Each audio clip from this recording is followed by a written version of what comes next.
เพลงชื่อแม่เตยหนามคมสมานมิตรเกิดกำแพง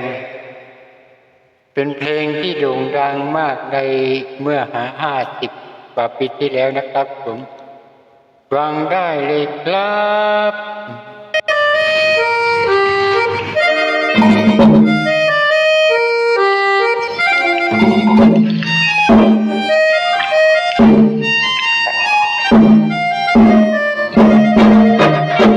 โอ้แม่เตยจ๋าเตยจริงเธอไม่เตยดอกเตย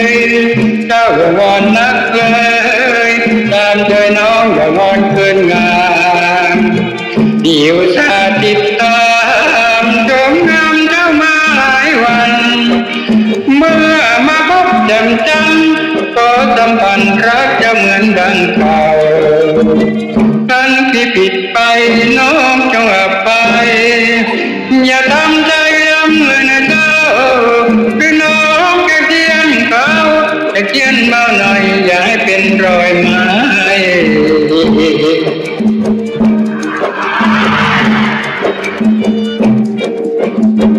ตั้งแต่นี้ต่อไปพี่จะไม่เจ้าชู้แล้วน้องพี่จะขอรับรองเงินทองแล้วพี่จะเก็บเอาไว้เก็บเงินพอเมื่อใดพี่จะไปขอน้องทันทีจังไม่ให้ผิดทีแต่น้องนาทีเดียวก็ลืมสัญญาพันพี่เก็บเงินไว้เพื่อแต่งงานเจ้ากับพันหลบหลีนี่นาเมื่อพี่ยกกันมากมา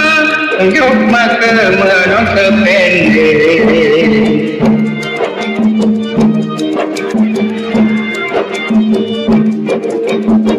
โอ้แม่เตยจ๋าเต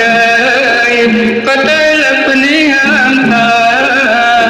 พี่กอดนอนภาวนาเตยจ๋าพี่บูชาเตยทุกคืนเมื่อยามหลับยามฝันฝันฟ้าเป็นสวรรค์หวานชื่นพี่ต้องตกกระจายตื่นเมื่อค่อยคืนแล้วนอนวิวใจรักกันลุ่มหลงรักกันโง่ไม่ได้ชมแล้วพี่ต้องจงใจตายเตยจ๋าก็อยากกลับไปปีนี้ยอมตายถึงน้ำเตยจะคุณเตยจ๋าแล้วแม่เตยน้ำคุณเตยจ๋าแล้วแม่เตยน้ำคุณ